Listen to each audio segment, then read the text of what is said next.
Maintenance of pH. Next function है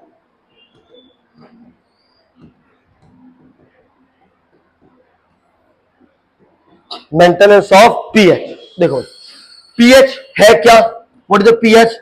the concentration of H plus ion.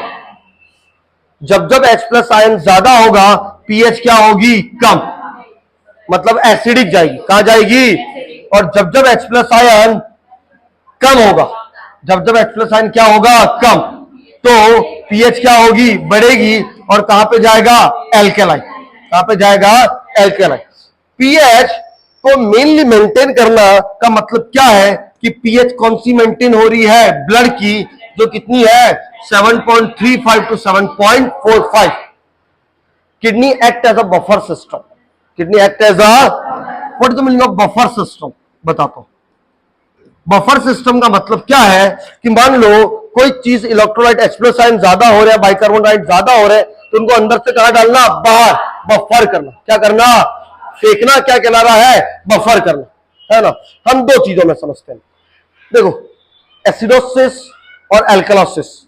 कौन सा? Acidosis and alkalosis. Acidosis भी दो प्रकार का होता है। पहला होता है रेस्पिरेटरी और दूसरा होता है मेटाबॉलिक। एल्कलोसिस भी कितने प्रकार का है? दो, एसिडोस रेस्पिरेटरी एंड मेटाबॉलिक, है ना। आ जाओ। तो किडनी कौन से को मेंटेन करता है? मेटाबॉलिक। किसको मेंटेन करता है? चाहे एसिडोसिस हो चाहे एल्कलस। जब भी कभी हम मेटाबॉलिक की बात करते हैं तो पीएच में हम देखते हैं बाइकार्बोनेट को। किसको देखते हैं? बाइकार्बोनेट के साथ हम देखते हैं H प्लस आयन। अब बात को समझते रहना। देखो एसिडोसिस में पीएच क्या होगी? कम। एसिडोसिस में पीएच क्या होगी? कम। पीएच क्या होगी? कम। कम का मतलब क्या है? H प्लस आयन क्या है? ज्यादा। H प्लस आयन क्या है? ज्यादा। और जब हम मेटाबॉलिक की बात करेंगे तो जब जब पीएच कम होगी तब तब बाइकार्बोनेट भी क्या होंगे? कम। एक गांठ बांधने वाली कंडीशन बताओ। और जब जब पीएच बढ़ेगी तो कौन बढ़ेगा? Bicarbonate ion.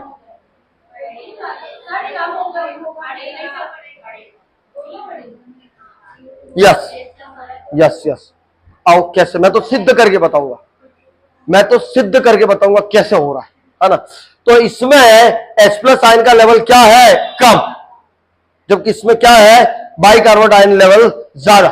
चलिए अब समझते हैं।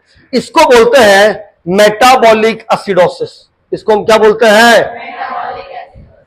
मेटाबॉलिक एसिडोसिस में पीएच का लेवल क्या होता है? कम, बाइकार्बोनेट आयन का लेवल कम, है ना। चलिए अब समझते हैं।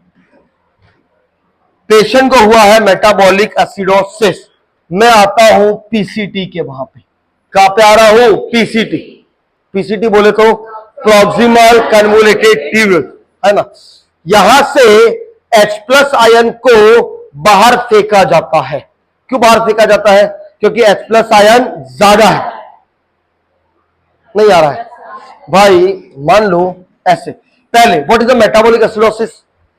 पीएच का लेवल कम है, बाइकार्बोनेट का भी लेवल, लेकिन H प्लस आयन का लेवल कहां पे? ब्लड में। कहां पे? तो ब्लड से अगर H प्लस आयन को डाला जाएगा तो बदले में किसको लिया जाएगा? बाइकार्बोनेट को। क्या हमारी गणित सेट हो रही है क्या? जो अपन ने पहले वाली क्लास में पढ़ी, एक हाथ ले एक हाथ दे। अगर H प्लस आयन इधर होगा तो पीएच धीरे धीरे एसिडिक से कहां जाएगी? एल्केलाइन। और बाइकार्बोनेट जो कम हो रहे थे वो क्या होंगे? बढ़ेंगे। तो वो भी किसमें जाएगा? एल्केलाइन। इसी वजह से पीएच का लेवल कम होता है तब बाइकार्बोनेट आयन का लेवल भी कम। आओ, अगर पेशेंट को मेटाबॉलिक एल्कलोसिस हुआ है, क्या हुआ है? What is the meaning of alkalosis? PH क्या है? ज्यादा, बाइकार्बोनेट भी क्या है? ज्यादा, लेकिन H प्लस आयन कम। Very nice. लोगों का जीवन निकल जाता उसको समझने में।